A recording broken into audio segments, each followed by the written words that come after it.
Hello, you guys. Welcome back to the Ranting Shop, where we're gonna be continuing to talk a bit more in depthly about the cast members of the Ready to Love DC cast.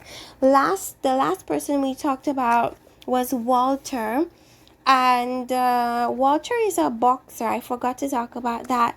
He's a boxer, and he's an adventure seeker and so on and so forth. I think he's gonna be going back to his player ways on the show because I see him getting into some things with some of the women, particularly Courtney. So we're gonna see how that goes. Then we have Zadia. Zadia is 35 years old. She's very curvy, fit. She's spontaneous. She calls herself a boss. And she says that you have to set up appointments to see her. Maybe that's the reason why she's still single. Who knows? She says her family likes to talk she all the time as a sign of love. I could relate. So my family does this too. She says, I call her my type of woman. Wants a tall, transparent, vulnerable man. She says men think they are the prize, but she is the prize, honey. So Zadia is not here to play around. She is looking for her mate. And she wants somebody that could be able to take her jokes. She doesn't want a sensitive man out here. She needs a man that could go back and forth with her, talking about jokes from your mama to your feet to your teeth to your whatever the case may be. And I can completely relate to her on that. We have Sabrina. Sabrina is the one that I said I would end up liking the most, but upon further analysis, I think Moomen is the one I will end up falling in love with. Anyway, so Sabrina has an 8-year-old daughter whose dad, she said, lied to her and had a whole other family. She says she can't deal with small penises. She knows what she wants. She's not settling again. And she was very serious about not settling again. She's not settling for anything as far as her standards are concerned. Okay, if you can't meet her standards, then too bad for you. But she's not about to settle. So she's half Korean, as I already mentioned her looking like she was or had some Asian descent. Then we have Miss Tur Carrington. We're gonna spend a bit of time on Carrington. So I call him a bugaboo. His last relationship, he said, was 6 years ago, and he mentioned having one daughter. He says he wants an alpha female, and to me that's a huge red flag. Why? Because you never hear a man talking about wanting an alpha female. He says he wants a woman that knows how to take the lead. Which man wants a woman to take the lead? I've never heard, maybe except for KG, but besides KG, I have never heard a man talking about him wanting a woman to take the lead.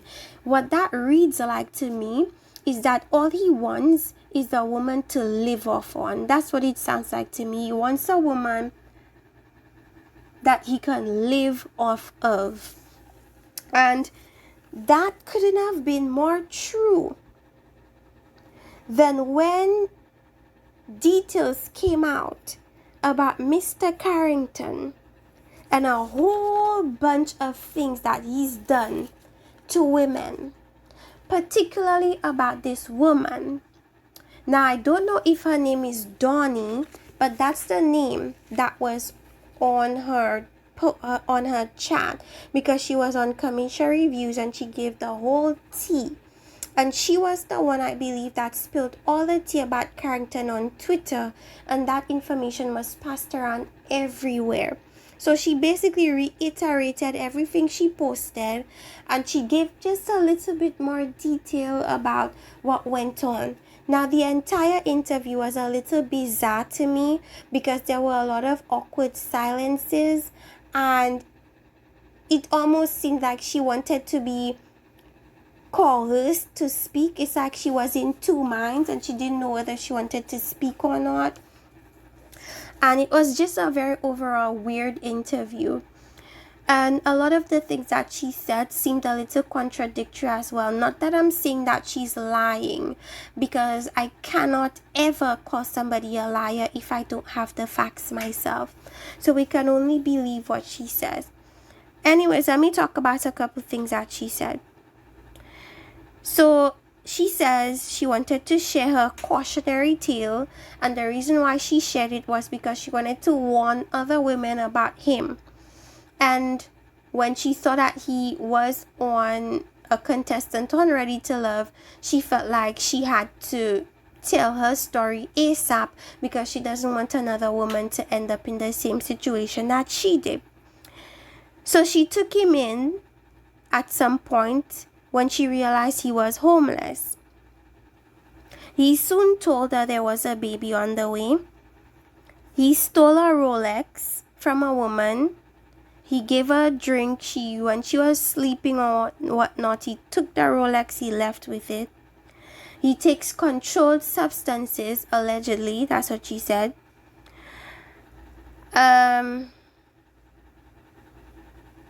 Got caught being with another woman, so they stopped talking. I feel like that's the reason why they stopped talking. He asked her for large sums of money, and I said that sounds very much like Darian. She gave it to him to maintain his image, because I suppose as a club promoter, you're supposed to give off this vibe that you're rich, that you have money, that you're balling, so that other people would want to do business with you. She said they were never in a committed relationship. He only mentioned one kid, but apparently he has two kids. And somebody gave a valid point. They said maybe he found out that the other kid wasn't his. Who knows? Now, I said this woman allowed Carrington to use and misuse her, and now she's coming across a bit bitter that he's now come on national TV looking for love. She hid in her room when his kids came to visit, which is weird to me, because who does that? First of all, it's your house. Why are you hiding in a room when his kids come to your house? He was a professional squatter, probably still is, was verbally abusive to her. It just seemed like a very dysfunctional, abusive relationship. He caused her to have a miscarriage, allegedly, but gave her chlamydia, allegedly, gave her a laced blunt until she passed out. She passed out twice. Then he kicked her out. Now, I don't know if he kicked her out of her house or if he kicked her out of his house. She never saw him take controlled substances, but saw the evidence on the floor. So if you never saw him take controlled substances, how do you know that he took it? Yeah, you saw the evidence on the floor, but it could have been somebody else's. Who knows? Another thing he did was he was philandering with her money on and off for 4 years, using the money he gave her allegedly to finance another woman. She even bailed him out of jail one time. He wasn't able to pay his child support, and somebody else paid it for him. He does performative acts for clicks and views on Instagram, like inciting a riot on, I believe, Capitol Hill during the Black Lives Matter thing, and a whole bunch of stuff that she said. She didn't really give any new tea other than what she posted, basically reiterating what she already posted. But from what I've seen or from what she said, he's not somebody to be dealing with. And I must commend her for feeling the need to want to warn other women. But I did look for a Donnie, and I stumbled upon a Donnie Lauren on Instagram, and this particular person is actually following Carrington. let me look for her. Her page is Donnie Laren, and actually during the interview with Kamisha, she did show her picture. She did show her picture, and I compared and contrasted that picture with the Instagram page, and it did look quite similar, so I'm not gonna be surprised if that's the same person, Donnie Laren. Well, to be fair, she's not the one following him, so there's that. And she allegedly saying that he's still trying to cash up her and ask for money and all these things, and she's saying that she'll eventually bounce up on him, but he's gonna ignore her, or he's gonna just act like he doesn't know her, but he does. Apparently he was going back and forth with her and another woman called Brianna, and all these this sort of drama. What it seemed like to me is that he was just using her for money and a place to stay, because she's outing him, but they still were never in a relationship. So for him to say that he's not been in a relationship for 6 years, that could very well be true. That could very well be what the situation is, because I don't think he classified being with you as being in a relationship. I don't think he classified being with the other woman as being in a relationship. And maybe that's what it is. He could also be a liar, so I have no idea. So yeah, so that's the tea on Mr. Carrington, and it's just very unfortunate that he ended up getting on the show, and that just proves that the vetting process is non-existent. Basically, you do an interview, and if they like your personality, you get on the show. That just seems like what it is to me. I don't think they do background checks. I don't think they do STD checks, which makes me very scared for a lot of the women, because this information is only coming out now that the show is premiering, or now that the show is coming to TV screens, but that show has been filmed months in advance. That show has already been filmed, so that information is coming too little too late, because if sex had to happen, it probably already happened. If anything had to happen, it probably already happened, and people are just now finding out all this information. So it's good that she decided to make it public, but it's also too late, because the show has already, I'm pretty sure the show is done filming already, and because the casting special probably took place after the show was already filmed.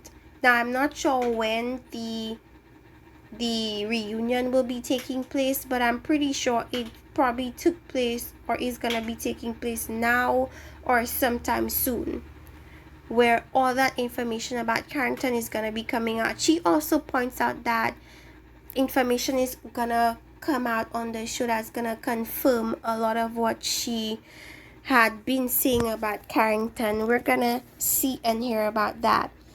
Now let's move on to Mr. Dante. Dante has 3 kids with 3 different women. Red flag. He came from Chicago for a relationship, so he moved for a relationship. It didn't work out, and then he took time to meditate and work on himself. He understands that he's a handsome man, which is dangerous, because for me, Dante is the most attractive person out of all the male cast members, but the fact that he knows it and points it out is very much giving me red flag. He wants people to see past the shell, because he considers, his outside appearance just to be, it's very superficial, and he wants somebody that can see past that. I see him kissing someone. I don't know if he was kissing Zadia or whoever the case is, but he's kissing on someone. Then we have Carrington, I spoke about him. He has 12.3k followers. The second most followers in this group. Then we have Tyrone. Tyrone says he's never been married. He's 44 years old. I said he looks goofy. He fears having a relationship go to waste. His worst nightmare is for him to be in a long-term relationship and for it to amount to nothing. For it to just amount to divorce or for it to amount to separation. And I think that has affected him greatly as an adult because he probably self-sabotages relationships as well, or is not open enough for, or not opening up enough for him to get to know anybody. He wants to build something with someone. He saw his mom coming in and out of the house with different types of men, and so now he doesn't really trust women because of his mom, and so he's dealing with all these issues. And as long as he's learned and he's grown and he's figured out how to move forward from his childhood trauma, I don't see anything wrong with him being able to find a connection on the show. Do I think he's gonna find a connection on the show? No. In other previews that we've seen, I have not seen Tyrone. So I feel as if Tyrone is gonna be one of the first people to be leaving that show. I do not think that Tyrone is gonna last very long at all. I guarantee you guys that Tyrone is gonna be one of the first men to leave that show. I guarantee you guys. Now we have Lamont. Lamont does spoken word. He was married at 22. His wife cheated on him. He wants a confident, intelligent, strong, successful woman. He's not intimidated by strong women, by go-getters, and he hopes the energy that he puts out there in the dating world is reciprocated by the women of his interest. His voice is weird to me. He has one of these voices that I don't really like to hear. I don't really like the sound of his voice. But he has 10.2 thousand followers. He has the third largest amount of followers on Instagram. And he seems like a cool dude. He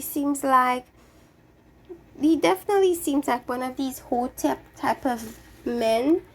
And I do see him hitting it off with probably Moomin and maybe Camille, perhaps, maybe Shiloh, who knows. Then we have Carrie. Carrie got married at 21 years old. It only lasted for 1 year. She didn't know what she was doing. She just got married, I suppose, because she felt like it was the thing for her to do. She did it, didn't know what she was doing. It lasted only 1 year. She says men in DC want a hangout buddy, but they don't really want anything serious. She says her friends tell her that she does wifely things too soon for men who she barely knows. And that is a big issue. That is going to be a big issue for Carrie. She has to know when to be able to give her everything.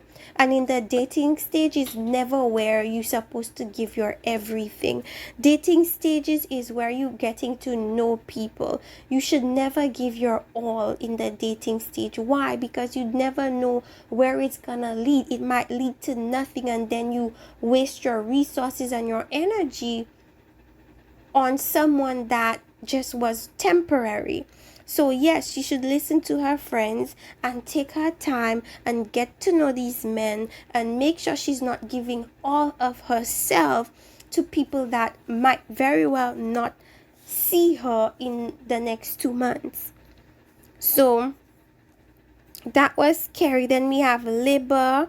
Libba was married for a majority of her adult life, but they slept in separate rooms, and she realized that that wasn't the type of marriage that she wanted. So now she wants to find her twin flame. She wants a tall man, doesn't really like short guys and stuff like that. I don't know why women place such an emphasis on a man's height. to me it's not that important. But then again, it might be because I'm really short and most guys are much taller than I am. But I just don't find that it's a valid trait to really speak about. Like, to me it's irrelevant. Like, I understand if you're a tall woman and you require a tall man because you want to look up to your man, but that is the most insignificant of traits that I've ever heard that women continuously bring up. Like, what does height have to do with anything at the end of the day? Though I do understand the biology of dating, because essentially we are animals and we do look for the strongest, healthiest mate. And if we consider height to go alongside health or good genes, then of course it's something that we're gonna go for. I completely understand that from that standpoint. But for me, I'm probably looking at it more of, is that person a good person?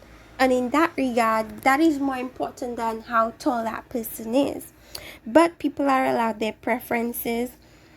Liba, I mentioned that she looked like she was African or is of African descent. Maybe she is. I didn't see any trace of that on her Instagram page. She has been hanging out with Carrie and Miss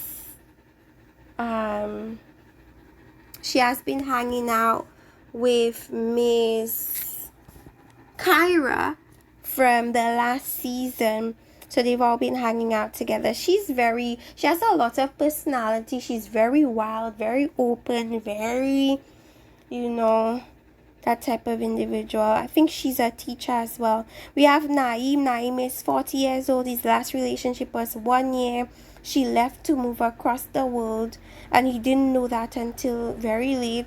He wants a melanated Caribbean queen.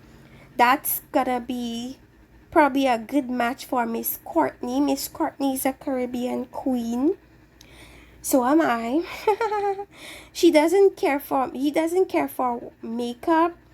However, whatever makes her feel good is whatever. But he doesn't really like makeup. A lot of men don't. Then we have Tissia. Tissia exudes feminine energy. She needs a beard on the face. You need to have facial hair for Miss Tissia. She wants a medium ugly man because she says that that's literally where the sweet spot is. That way he doesn't think or is not overly confident, but he's not confident. It's like he's right there in between. And he's the type of guy that will drink your bath water. That's what she said. She says all her exes are still calling her. And my thing about it is, if all of your exes are still calling you, you clearly don't have a problem with finding a mate. So exes are exes for a reason, so that doesn't justify anything. She wants an alpha male, a leader, and to be spotted. What did I have there? And to be spotted? That makes no sense. And they are gonna bring in 2 new singles. Now, the woman looks like she's very tall. She has very tall features. She looks very fit. I have a picture. I got a glimpse of the possible new cast member. She looks very tall. Could it be that the new cast member is Denise? Could it be that new cast member is Denise? Now, she has a very distinctive birthmark on her leg. But in fact, in regards to the way her body is built, it's giving me Denise. It's giving me very much Denise. The only thing is Denise is a little darker and she seems lighter in complexion. But as far as the build, it definitely gives me Denise vibe. Now, as far as the man is concerned, I can't really tell you who the man could be. He has a dad bod. Maybe it could be Chef J. Chefs in the city, Mr. Edwin. Maybe. I'm just looking through Edwin's pictures. He's not ever really naked, so I can't really compare and contrast the body. And I think the man is it's definitely not Chef J in the city. I think it's a past cast member, but I cannot tell you from which cast this man came from. He's a darker man. We'll have to see when it shows. So yeah. Anyways, that's it for my quick review of the Ready to Love cast. I'm gonna put some pictures, of course, so you could see. Perhaps I'm gonna put their IG names, their IG contacts on there as well. Let me know what you guys think. Are you excited for the upcoming season of Ready to Love? Let me know in the comment section. Bye bye and enjoy the rest of your day. Bye.